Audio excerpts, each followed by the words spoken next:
días. Buenos días. ¿Cómo están? Bueno, pues vamos al grano porque lo demás es pacha. Tenemos que salir a Mexicali para ir por tierra a San Luis, Río Colorado. Sale el vuelo como a las 9:30 de la mañana. Entonces, para no ir con prisa, vamos a contestar preguntas y tratar de ser breve en esta ocasión. Mañana, tanto la reunión de seguridad como la rueda de prensa la vamos a llevar a cabo desde Tijuana, Baja California. Pero a la orden. Bueno, vamos a empezar. Primera fila. Gracias, señor presidente. Nancy Rodríguez de Orozco. Presidente, la semana pasada usted mencionó en 2 ocasiones al ingeniero Carlos Slim. Quería comentarle que lo entrevistamos y efectivamente está muy convencido de que se puede lograr el 4% de incremento. Y la verdad es de que notamos un Carlos Slim pues muy contento, muy entusiasta, hasta bromista con nosotros. Entonces, yo básicamente le quiero hacer 2 preguntas en base a él. Una es en cuestión empresarial y la otra humanitaria. La primera, nos comentó algo muy importante, que hizo una convocatoria a los empresarios para que inviertan en México, porque dice que si no se van a rezagar. Él en lo personal dijo que iba a invertir en los próximos 3 años fuertemente en telecomunicaciones y comentó que si su competencia AT&T y Telefónica no invierten, se van a rezagar y luego le van a estar pidiendo ayuda al regulador. Entonces, usted que ya tuvo la oportunidad de platicar con él, ¿cómo ve esta postura de este ícono empresarial? Y si me permite esta primera pregunta y ahorita le hago la otra, ¿sí? ¿Y por qué no la otra también? ¿También? Sí, ok. Porque a lo mejor se relaciona. Sí, bueno, México padece una crisis de tráfico de órganos, incluso pues se ha sabido de que venden órganos y es un problema, ¿no?, aquí en México por falta de conciencia. Entonces nosotros desde hace 2 años platicamos con la familia Slim para hacer un foro sobre donación de órganos. Lo que pasa es que para cruzar agendas pues no ha sido posible, ¿no? Entonces, precisamente es el planteamiento que quiero yo hacerle a usted, porque en la familia del ingeniero Slim sus hijos donaron órganos para sus otros hermanos. Entonces, esto es sabido, incluso en YouTube nosotros subimos el video de sus testimoniales. Entonces, ¿qué posibilidades habría de que se hiciera una campaña? Porque pues desgraciadamente aquí en México los niños son los que ahorita están padeciendo mucho este problema de donación de órganos por la comida chatarra precisamente, ¿no?, de hígado, de riñón, hasta de corazón. Esas son las 2 preguntas. Gracias. Sí, te pedí que juntara las preguntas porque sabía yo o intuía de que estaban relacionadas. En las pláticas que hemos tenido con el ingeniero Carlos Slim está no solo su interés en invertir y en ayudar para que haya crecimiento de la economía, eso me lo ha manifestado, incluso quedamos en vernos próximamente para trabajar sobre un plan de inversiones de su empresa y también de inversionistas nacionales. Pero no solo eso, él quiere terminar su vida empresarial, ayudando al crecimiento económico y al bienestar durante este sexenio. Eso fue lo que me ofreció, que quiere retirarse y quiere hacerlo en este sexenio, por lo que está dispuesto a apoyar no solo en la parte empresarial, sino también en estas acciones de bienestar para nuestra población. Entonces yo celebro esa actitud. A lo mejor estoy cometiendo una indiscreción, pero vale la pena expresarlo. Ahora que lo preguntas, contamos con esa voluntad de parte del ingeniero Carlos Slim de ayudar en lo económico y también ayudar en lo social. Esto es importante y creo que esta actitud va a ir prevaleciendo, va a ir siendo la nota principal por el comportamiento de muchos empresarios nacionales, inclusive extranjeros. Ahora que participamos en la convención bancaria, había un ánimo de participación, de colaboración, le tienen confianza al país. Aquí hicieron su encuentro los principales directivos de Citigroup a nivel mundial. Hace una semana se reunieron aquí, en la Ciudad de México. Para finales de año viene todo el corporativo mundial de Santander a reunirse en la Ciudad de México. Y así hay expresiones de confianza y también están percibiendo de que hay condiciones para la inversión, de que hay Estado de Derecho, de que no va a haber corrupción, de que va a haber piso parejo y que vamos a poder tener en México crecimiento. Esta idea que queremos convertir en realidad, este sueño que queremos convertir en realidad de que México sea una potencia económica con dimensión social. Entonces hay condiciones inmejorables para eso. Es lo que te puedo contestar. ¿Y lo del tráfico de órganos? Sí, en ese marco yo creo que ellos pueden participar, yo creo que ellos pueden apoyar. Seguramente van a tomar nota de lo que estamos aquí comentando. Y hay que verlos también, hay que ir a visitarlos, a entrevistarse con ellos y a hacerles el planteamiento. Aquí vamos.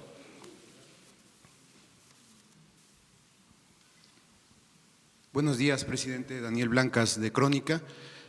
Señor, estuvimos revisando los contratos, o más bien los procesos de licitación de los 7 gasoductos que están paralizados y que ya hemos referido varias veces en esta conferencia, y descubrimos que se utilizó una figura que se solía utilizar mucho en esos tiempos, una figura de testigo social o observador social para avalar, digamos, la pulcritud de los procesos y de los contratos.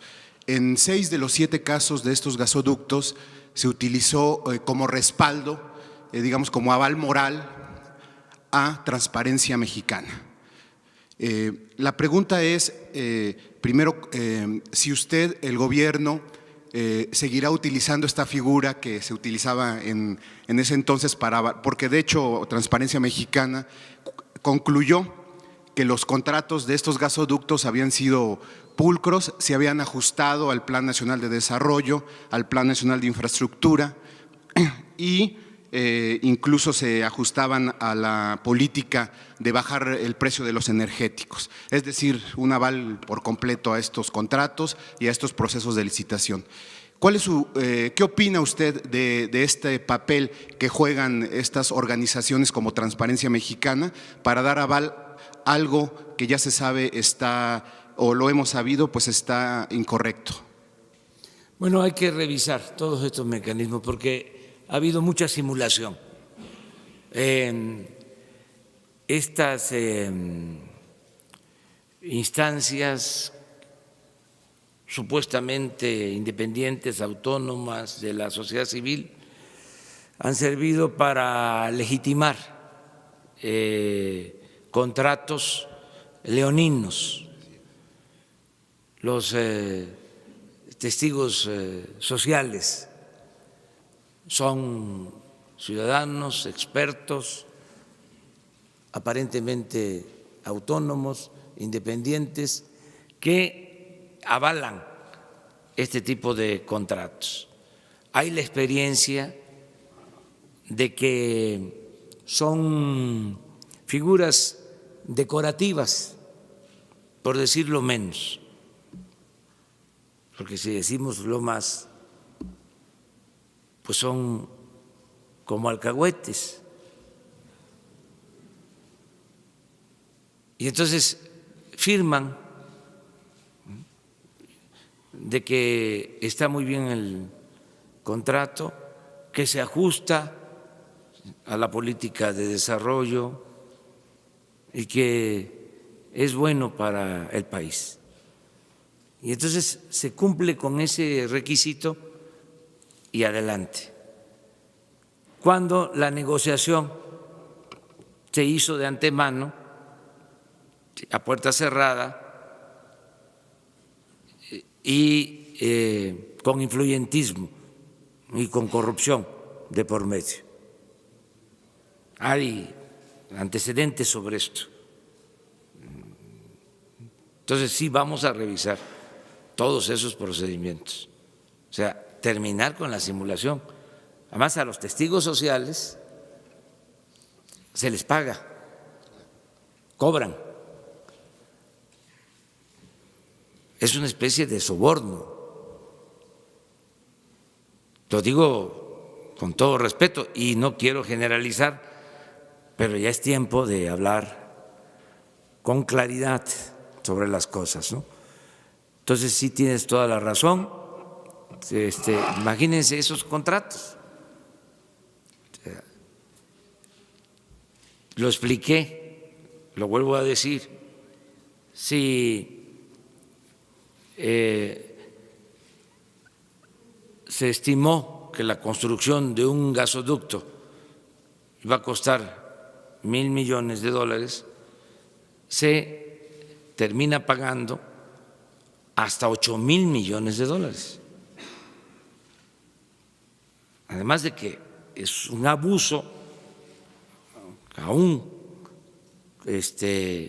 incluyendo el costo del financiamiento. Lo más inaudito es de que el gasoducto no pasa a ser propiedad de la Comisión Federal de Electricidad, de la empresa que paga la construcción del gasoducto, sino se queda como propiedad de la empresa que construye el gasoducto. Eso no creo que exista en ningún país del mundo, porque eso es más que corrupción. Entonces, avalar de que ese contrato es bueno para la nación, pues es una falsedad. Entonces, tienes toda la razón, todo esto se está revisando. Al mismo tiempo, no queremos escándalos No queremos que digan que estamos rescindiendo contratos, que estamos incumpliendo con compromisos de los anteriores gobiernos. Estamos haciendo un llamado a las empresas a que haya una renegociación y que sea voluntario de parte de ellos, porque de lo contrario significa la quiebra de la Comisión Federal de Electricidad. ¿Y ha notado apertura de estas empresas Sí, para...? Sí, porque están conscientes de que fue algo desmedido, sin límite. Desde luego, la culpa no solo es de las empresas, sino y el gobierno, cómo permitir eso, cómo aprobar eso. Inclusive les comentaba que en muchos casos estos contratos ni siquiera pasaron por los consejos de administración de la Comisión Federal de Electricidad.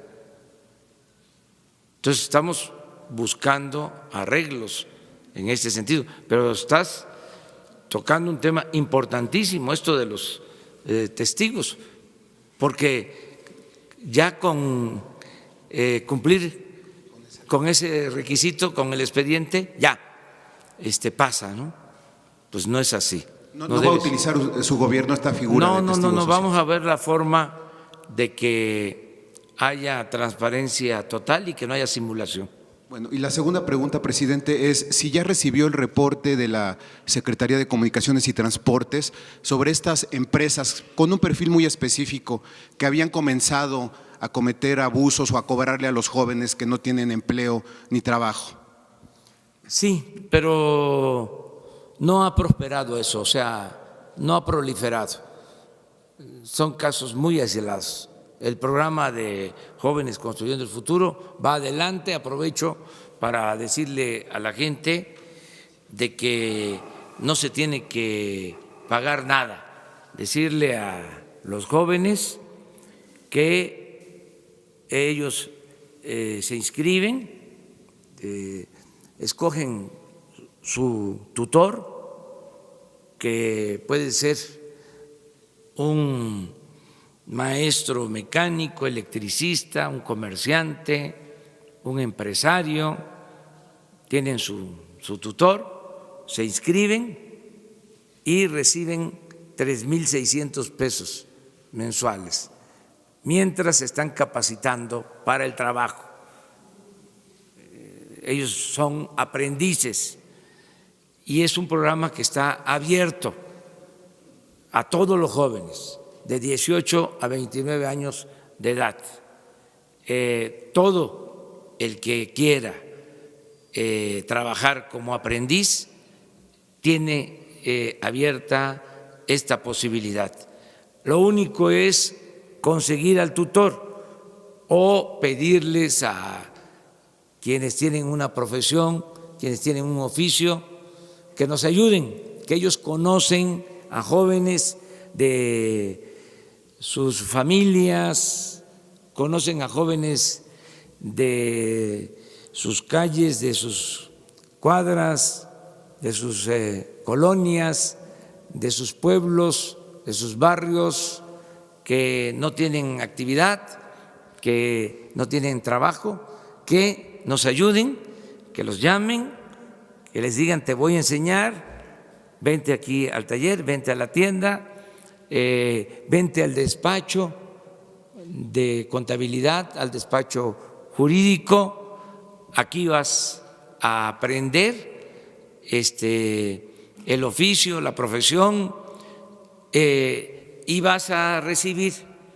los 3,600 pesos mensuales para que te ayudes y te encamines por el sendero del bien, para que no tengas la tentación de tomar el camino de las conductas antisociales. Además, para que se le tome cariño al trabajo, que es algo sagrado, el amor, afecto por el trabajo, por lo que uno hace todos los días, ya sea trabajo físico o trabajo intelectual.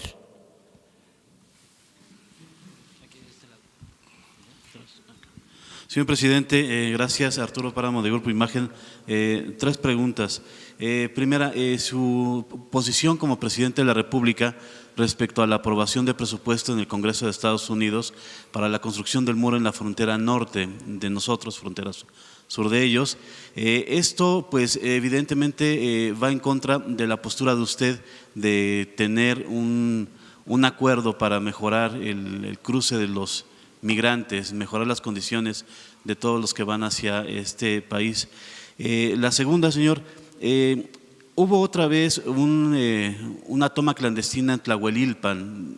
Están las imágenes de la fuente de gasolina. Hubo otra en Axapusco, en el Estado de México. ¿Usted tiene alguna evaluación ya de cómo han funcionado ahí los programas que ustedes están impulsando para apoyar a la gente de esas zonas por donde pasan los ductos?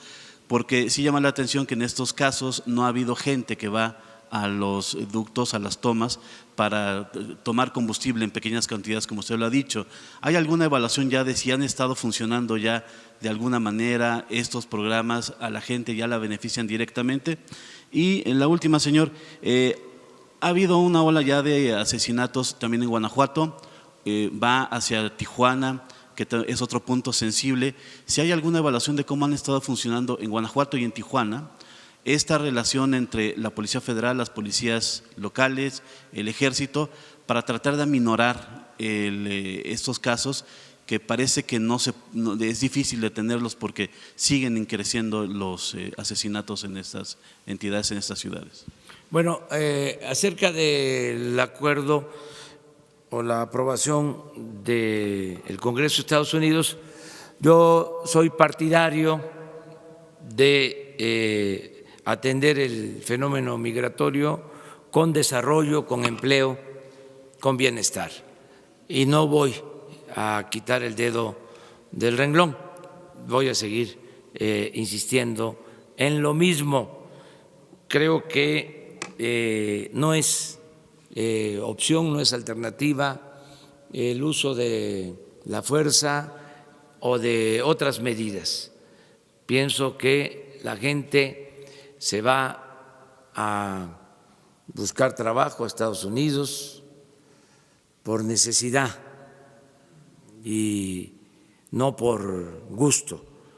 Entonces, en la medida que haya crecimiento económico, que haya empleo en México, en Centroamérica, va a aminorar mucho el flujo migratorio. Eso es lo que puedo decir y respeto las decisiones que toma el gobierno de Estados Unidos. No quiero polemizar sobre este tema. Estamos haciendo una labor de convencimiento para que haya inversión de Estados Unidos en México y en Centroamérica para proyectos productivos y para crear empleos. No quiero meterme en otro tipo de asuntos. Pensamos que debemos de cuidar la relación con el gobierno estadounidense, que debe ser siempre una relación de amistad y de respeto mutuo. Hasta ahí dejo el tema. Acerca de los ductos, miren, hemos logrado reducir mucho el robo de combustible y no solo se roban mucho menos. Hoy el reporte es que se robaron 6,000 barriles ayer de los ductos, pero se robaban 80,000. O sea, sí hay una diferencia importante. Si esto se traduce en dinero, es una buena cantidad. Sin embargo, siguen habiendo las tomas clandestinas, inclusive han aumentado tomas clandestinas, o mejor dicho, se han sellado más tomas clandestinas que en otros tiempos. Un periódico de esos que no nos ven con buenos ojos, queriendo hacer el cuestionamiento, dicen aumentaron las tomas clandestinas, ¿no? Y sí, es cierto, porque antes no se atendían, pues ahora sí se registran más porque se está sobre eso. Pero bueno, cada quien tiene su enfoque y además somos libres, que no se olvide eso. Si hago esta mención es de manera muy respetuosa, muy fraterna, cariñosa, y en uso de mi derecho de réplica, para explicar lo que está pasando. Por ejemplo, se incrementaron muchísimo las tomas clandestinas en Hidalgo, inclusive después de la tragedia, muchas más. Hidalgo es el estado con más tomas clandestinas, perdón, ¿sí? El estado con más tomas clandestinas, pero muy por encima de Guanajuato, de Jalisco, de Veracruz, de Puebla. Por eso hoy, precisamente, se inicia un programa de reforzamiento en Hidalgo por parte de la Secretaría de Marina y del Ejército. Y sí, siguen habiendo tomas en Hidalgo descontroladas. Hoy a las 3 de la mañana se atendió una toma clandestina en Azcapotzalco, pero como una alberca. Entonces estamos sobre eso. ¿No tendrán ahí la de Azcapotzalco de hoy? Señor, este reforzamiento… A ver, pero es muy importante que yo termine de decirte algo. O sea, la diferencia, además de que se está atendiendo y de que se cierran los ductos, se atiende y no hay robo o no hay el mismo volumen de robo que había anteriormente, la diferencia es que también ya la gente no acude. Es algo muy importante, el que se están quedando nada más solos los que se dedican a esta actividad ilícita, pero ya no tienen base social. Y le agradezco mucho a la gente por este apoyo y por hacer caso al llamado que hemos hecho. Esto va acompañado de que ya se están aplicando programas de desarrollo, programas de bienestar, pero sobre todo porque la gente ha tomado conciencia de que es mucho el riesgo y que los estaban usando para algo indebido. Es una especie de enganche para una actividad ilícita. Entonces, esto nos facilita mucho porque ya se quedan los núcleos delictivos sin respaldo social. Hay una toma y ya no está la gente. Y son tomas que han habido después de la tragedia también de mucha magnitud, descontrol, riesgo pero tenemos eso a favor. Ojalá y así se sigan comportando los ciudadanos, las personas, y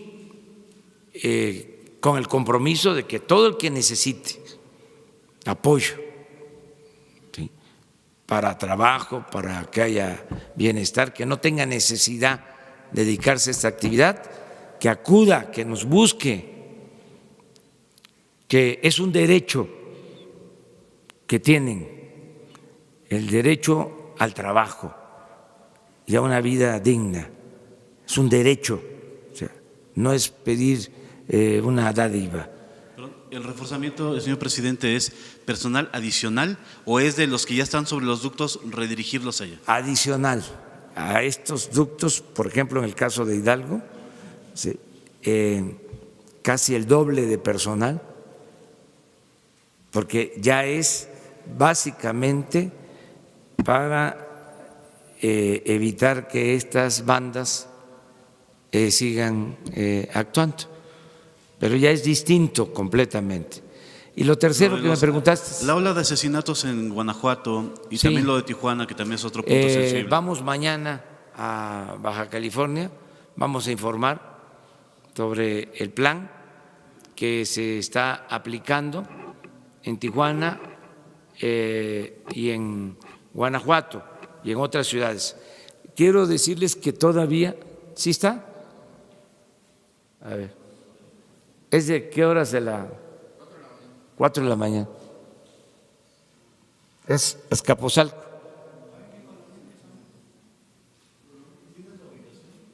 Ahí les van a entregar la información.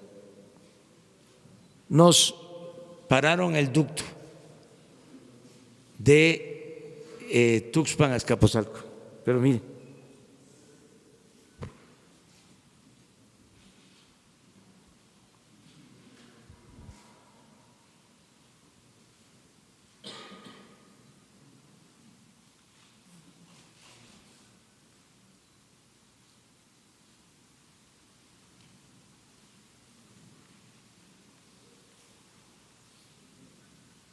bueno, les comento que vamos a hacer las reuniones de seguridad en los estados, no solo en la Ciudad de México, cuando menos cada 15 días vamos a estar en un estado para reforzar la seguridad y para fortalecer la coordinación entre todos.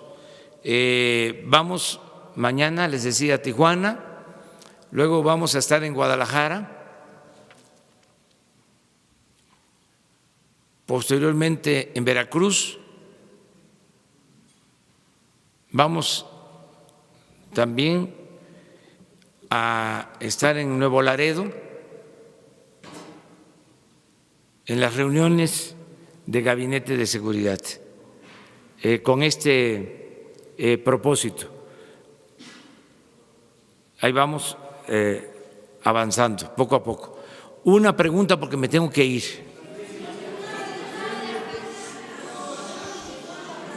¿Mande? De Tijuana. Pues voy mañana para allá. A ver, pues vamos a dejarle a la compañera de Tijuana y luego a ti. Sí, sí. Gracias. A ver. Gracias, señor presidente. Yo soy Lourdes Maldonado, vengo representando al semanario Séptimo Día con 13 años de existencia y vengo justamente de la ciudad de Tijuana. Yo no sabíamos que usted iba a Tijuana mañana, pues sino también allá lo hubiera esperado. Bueno, en Tijuana hay muchas preguntas, señor, sobre todo porque se trata de una de las ciudades más dinámicas del norte del país, el noroeste, justamente. Y para apoyar ese dinamismo y ese crecimiento, pues mucho se habló, porque así están en su programa, del apoyo a esta ciudad, en el sentido de la zona libre, para que se mejore todo el comercio, crezcan las empresas y que la industria maquiladora siga siendo parte del Producto Interno Bruto más alto que hay en el país. En Tijuana no hay desempleo, ni en esa parte, precisamente por el apoyo de la industria maquiladora. Pero sobre la zona libre, pues todavía los ciudadanos no vemos los beneficios, porque no sabemos cómo funciona. Por otro lado, la siguiente pregunta es acerca de la aduana, porque la aduana se iba a recorrer 25 kilómetros, justamente en apoyo de la zona libre, pero todavía no pasa nada, la aduana sigue en el mismo lugar, no vemos cómo está el beneficio. Por lo menos, señor presidente, los ciudadanos comunes y corrientes, los ciudadanos que queremos ver cómo podemos aprovecharnos o sacar provecho y apoyarnos en nuestra economía por la zona libre y por que se recorre la frontera. Por otro lado, el huachicoleo, allá sí se da, pero no es el huachicoleo que se conoce como se ha manejado aquí, sino que es el empresarial organizado, porque es muy común que en la mayoría de las gasolineras no nos den los litros completos. Entonces, ¿de qué nos sirve que haya bajado un poco la gasolina si es una práctica común entre los empresarios? Entonces le llamamos huachicoleo empresarial. Señor, y por otro lado, vengo también aquí para pedirle apoyo, ayuda y justicia laboral, porque hasta temo por mi vida, porque se trata de un pleito que tengo 6 años con él y que salió el auto a mi favor en la Junta Federal de Conciliación. Sin embargo, hace poco se fue, lo regresaron el expediente y en 3 semanas salió en mi contra, absolutamente. Entonces vengo aquí a pedir ese apoyo, esa justicia, y lo hago porque se trata de un personaje fuerte en política que no pretende pagarme ni mucho menos, ya usted me entiende, amparo, pero lo hago porque se trata de su senador con licencia, de su super coordinador de delegaciones y su candidato, próximo candidato a la gobernatura de Baja California, el licenciado Jaime Bonilla. Por eso estoy aquí, pidiendo su apoyo, porque usted ha dicho que quitarle o no pagarle su sueldo a los empleados es injusto y es hasta un pecado, señor. Y yo sé que contra la corrupción que hay en la Junta Federal de Conciliación y la que estoy viviendo ahora en Tijuana, contra este poderoso personaje, nada o poco, nada puedo hacer sin su apoyo, señor presidente. Muchas gracias. Sí, mira, sobre lo último, le voy a pedir a Jesús Ramírez, que es el coordinador de comunicación social, que te atienda, que te apoyen para que se pida justicia, que no haya influyentismo, que se actúe en el marco de la ley. Acerca de los apoyos a la frontera, ya están aplicándose, desde luego es un proceso. Los técnicos de Hacienda creo yo que pusieron demasiados requisitos, entonces dificultaron el que el apoyo se aplique mejor. Esto es una autocrítica que estoy haciendo, porque establecieron que el plan de apoyo fiscal va a durar 2 años.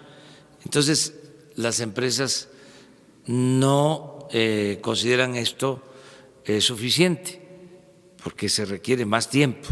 Entonces, yo he aclarado de que no es 2 años, es todo el sexenio, pero el acuerdo dice 2 años. Entonces, esta es una limitante. Luego hay que hacer una serie de trámites, pero ya está resuelto de que en la frontera baja el impuesto sobre la renta al 20% y baja el IVA del 16 al 8%. Y ya también está resuelto de que bajan los precios de los combustibles. Ese es un acuerdo. Y en este caso sí tengo información de que se está cumpliendo. También en el caso de la reducción de los impuestos, pero va lento. Y todavía hay muchas dudas. Por eso voy para allá, y voy a seguir visitando las ciudades fronterizas hasta que se aplique bien el programa de la zona franca o zona libre de la frontera. Y ya también es una realidad, tan es así que hemos tenido algunos problemas, lo del aumento del salario. Ya en toda la frontera el salario mínimo aumentó al doble y en los contratos han habido aumentos importantes al salario. Por eso estoy llamando a los trabajadores a que se tenga en cuenta que no se puede de un día para otro, de la noche a la mañana, recuperar todo lo que perdió el salario en la larga noche del periodo neoliberal, porque en 36 años el salario mínimo perdió el 70% de su poder de compra. Fue de estos saldos completamente negativos, atroces, ¿sí?, como muchos otros. ¿Sí? Pero entonces, por primera vez en 36 años aumenta el salario considerablemente. En 36 años nunca había aumentado el salario como en este año. ¿Sí? Entonces, tenemos que ir poco a poco, porque también si no cuidamos a las empresas, afectamos las fuentes de trabajo. Entonces, tiene que ser un proceso ascendente de recuperación de la pérdida del poder adquisitivo del salario, pero gradual, racional, para que no nos afecte en inflación, que no se ahuyente la inversión, que no se afecte la economía nacional. Entonces, eso es lo que estamos haciendo, poco a poco. Señor presidente, buenos días y muchas gracias por atendernos el día de hoy a todos los compañeros periodistas. Yo soy Pedro Ferriz de Estrella TV, de los Estados Unidos. La libertad de un país, señor presidente, es medida en cierto modo por el desempeño periodístico que se puede tener, que usted lo ha nombrado varias veces, en la libertad que se tiene. En lo que va de su mandato han matado a 6 de nuestros compañeros, 2 de ellos en Veracruz, lamentablemente. Hoy yo me encuentro con una realidad en la que el Poder Ejecutivo nos llama a muchos de la prensa, a los medios fifís. Y yo vengo aquí, muchos así nos consideran, y a mí, en lo personal, me lo dicen. Yo nunca he recibido un peso de nadie y vengo aquí con la cara en alto a decírselo a usted y a todos los que venos aquí. Yo creo que debemos de parar esta confrontación entre fifís y no fifís, señor presidente, y empecemos a buscar la forma en trabajar por un México mejor, por dejarnos de confrontaciones que son históricamente inconvenientes e innecesarias, y que podamos unir esfuerzos, porque mire, señor presidente, yo sería el más feliz de poder estar de acuerdo con todo lo que dice, pero creo que la prensa no está aquí para estar de acuerdo con todo. Estamos aquí para apoyar y para representar al pueblo, y yo creo que debemos de dejarnos entre fifís y no fifís y trabajar en conjunto por el país. Y vengo aquí a hacerle la pregunta directamente, a preguntarle, ¿podemos parar con esta confrontación y empezar a trabajar a favor de México? Muchas gracias, sí, señor presidente. Y que tengan ustedes siempre muy presente que jamás vamos nosotros a atentar contra la libertad de expresión. Tan es así que tú estás aquí con toda la libertad haciendo tu planteamiento. Esto no se hacía antes. Yo no sé cada cuándo tenían ruedas de prensa los anteriores presidentes. Sí, aquí no, aquí es abierto, es diálogo circular. Y no hay rencores, no hay odios, es el ejercicio, ¿sí?, de nuestro derecho de réplica.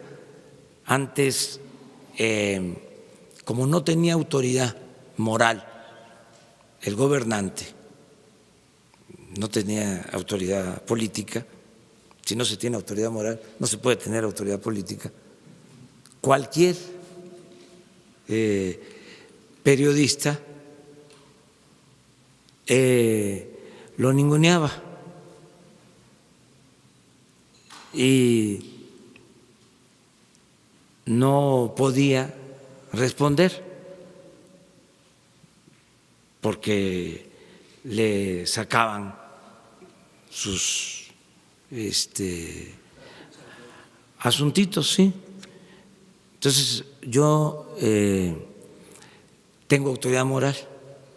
Entonces, por eso, cuando estoy viendo que hay una actitud tendenciosa de la prensa, porque eso no tiene nada que ver con la polarización, siempre ha existido una prensa conservadora, una prensa fifí. Yo no inventé lo de fifí.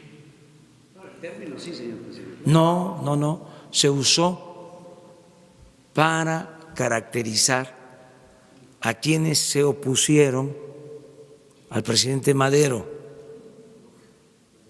Sí, los fifís fueron los que quemaron la casa de los Madero. Los fifís fueron los que hicieron una celebración en las calles cuando asesinaron atrozmente a Gustavo Madero, cuando los militares lo sacrificaron, que es una de las cosas más horrendas y vergonzosas que ha pasado en la historia de nuestro país. Salieron los fifís a las calles a celebrarlo y había toda una prensa, ¿sí?, que apoyaba esas posturas. Entonces, ¿qué son al final los fifís? Pues son fantoches, conservadores, sabelotodos, hipócritas, doble cara. Entonces, decir eso no debe de ser. Señor presidente, ¿Mande? ¿Cree que eso es la prensa, que sea doble cara, hipócrita, malintencionada la prensa de esa forma? O sea, ¿cree que existe la prensa mexicana tenga que tener esa parte de ser fifí? Existe. ¿O será que nada más no está de acuerdo? No. Hay las dos cosas. Pero además, si es prensa fifí y si es conservadora, ¿sí?, y si hace cuestionamientos sin ton ni son, tienen derecho. ¿Sí? Es garantizar el derecho a disentir. Claro. Pero, sí, yo tengo también el derecho de expresarme, de manifestarme, y que no se entienda que es una cuestión de odios, de rencores. No, es decir, fuera máscaras. ¿Sí? No aparentes ser liberal, independiente, libre, cuando eres un conservador que estás defendiendo a grupos de intereses creados y que estás al servicio de los que no quieren que en el país haya un cambio, que fuiste siempre aplaudidor, que quemaste incienso a los que se dedicaban a saquear a México. Entonces, es muy importante. Espero que no lo diga de forma personal, porque no estoy generalizando. Yo te respeto mucho a ti. Igualmente. Y además, ¿sabes qué?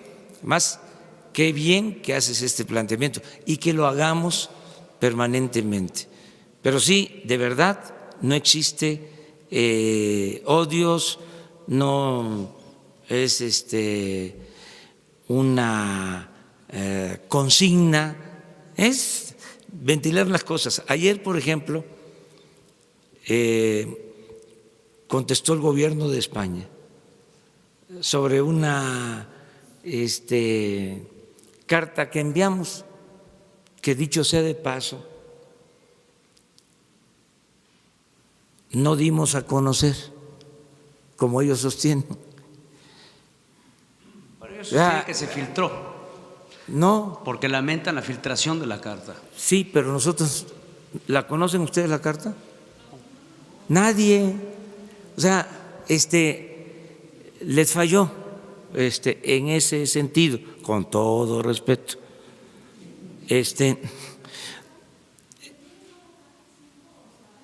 No dimos a conocer nosotros la carta. ¿Mande?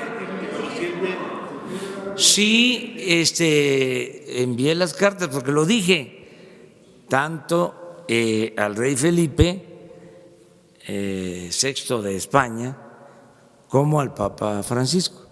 Pero ellos dicen que fue una falta de respeto el dar a conocer la carta. Nada más aclaro eso, ¿no? Es un asunto a lo mejor de forma, pero a veces la forma es fondo. Entonces,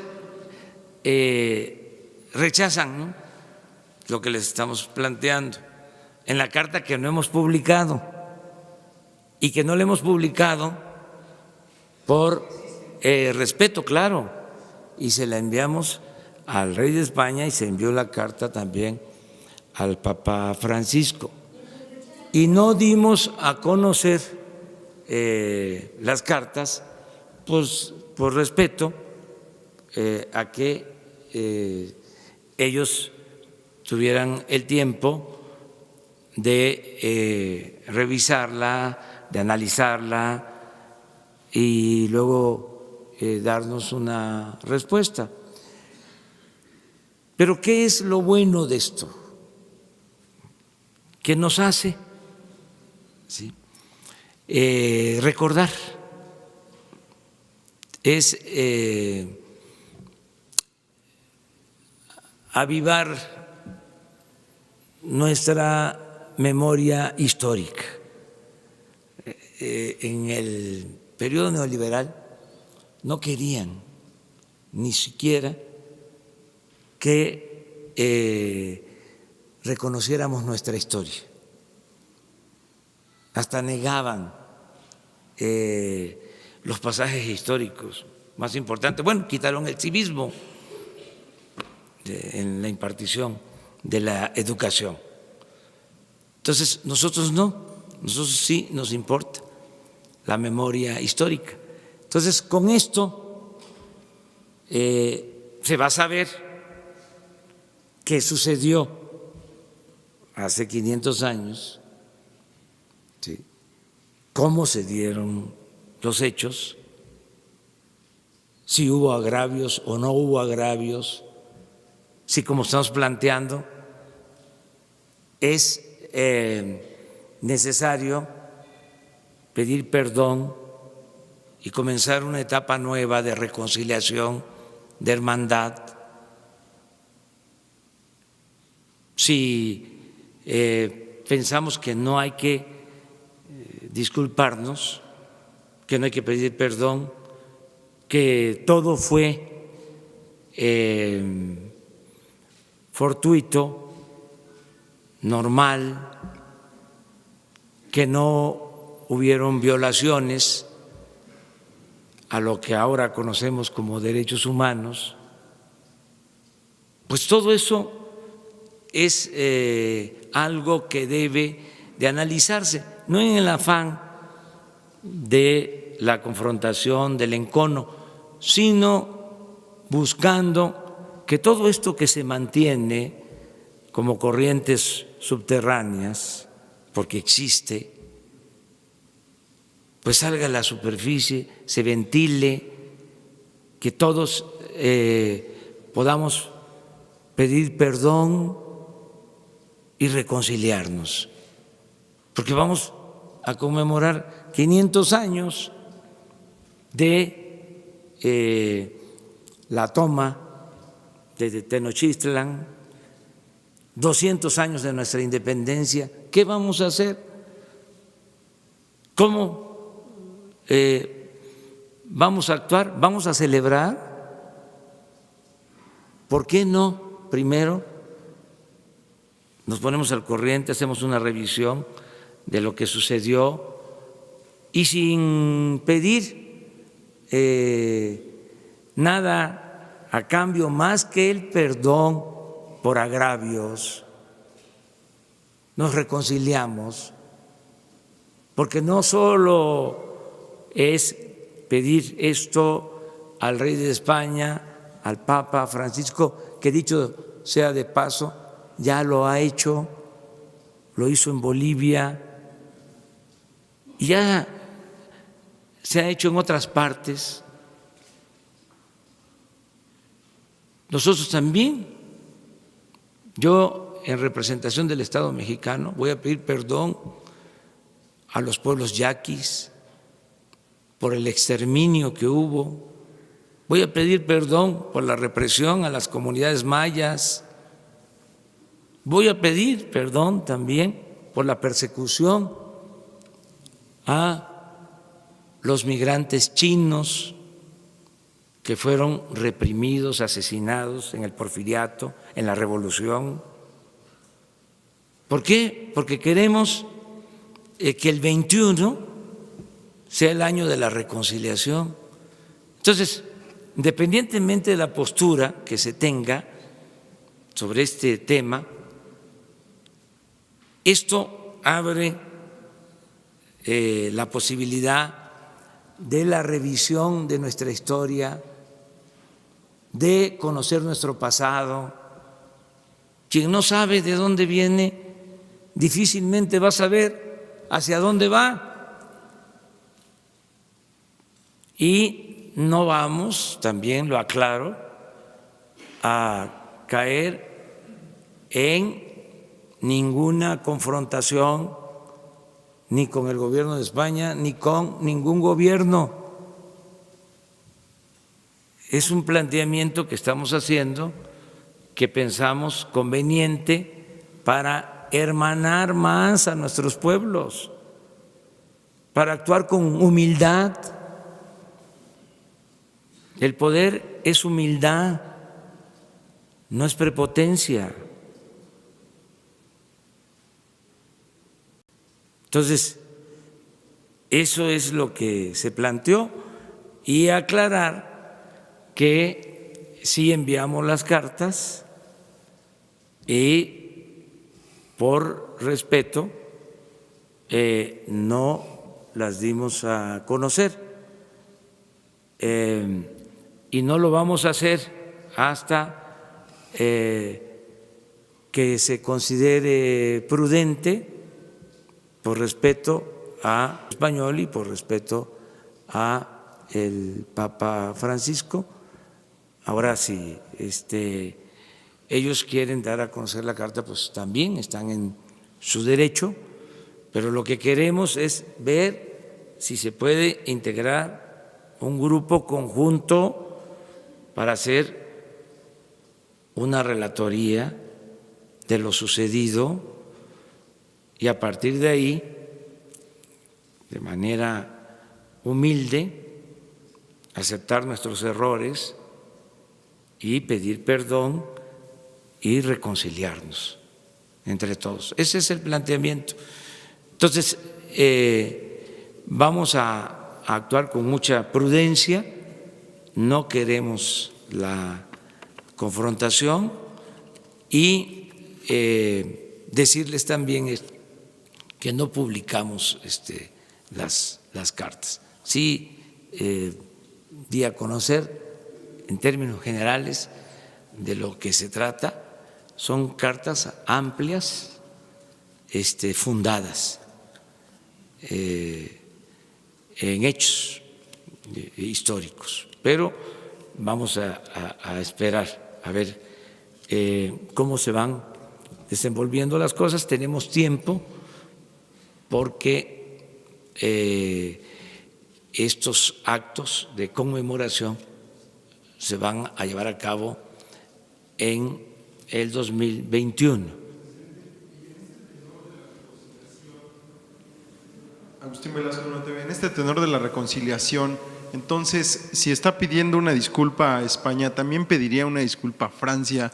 ¿También pediría una disculpa al gobierno de Estados Unidos? En su momento. ¿Ya envió cartas a estos gobiernos? No, es que estamos haciendo esto primero porque son 500 años.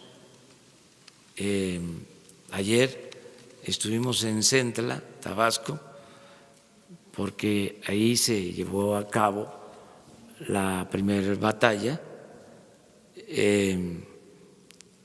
Ahí inicia lo que algunos llaman conquista, otros llaman ocupación, invasión. Es un asunto que debe de analizarse. Esto es por los 500 años, porque ¿qué vamos a resolver entre todos? O sea, vamos a conmemorar, ¿cómo? ¿Vamos a celebrar la conquista? ¿Qué vamos a llevar a cabo en estas fechas históricas importantes? Entonces, nuestra propuesta es, a ver, vamos a ponernos al corriente, vamos a reconocer agravios y vamos a pedir perdón y vamos a reconciliarnos. Eso es lo que se está proponiendo. Me voy porque si no, no llego.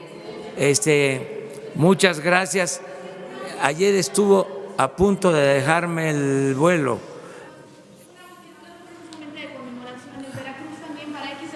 Claudia Pérez.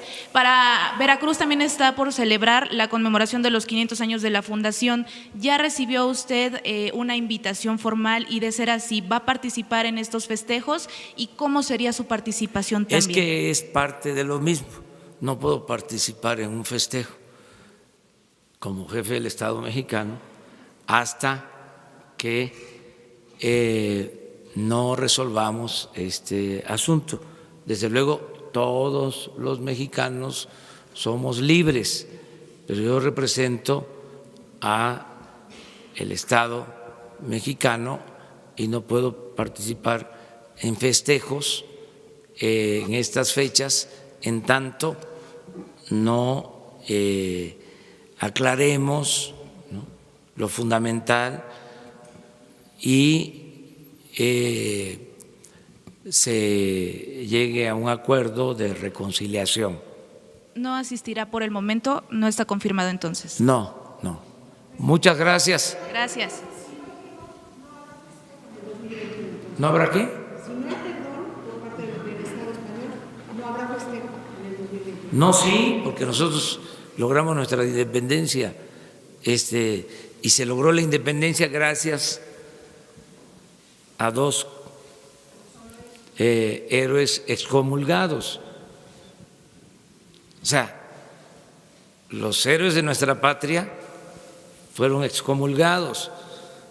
Entonces, ¿por qué no perdonar eso? Pero no habrá conmemoración sobre los 500 años si no hay un perdón expreso. Nuestra independencia, claro. Es otro asunto, es buscar la forma de que lo hagamos en el marco de un acuerdo general de la reconciliación, ¿sí?, para ver hacia adelante. ¿Se pone en riesgo la relación bilateral México-España No, con esta no, petición? para nada. No se pone en riesgo. Esto es un asunto de voluntades y de conciencia de cada quien. Gracias.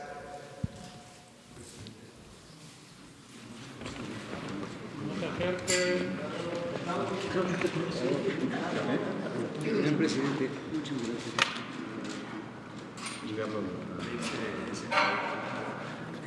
Gracias.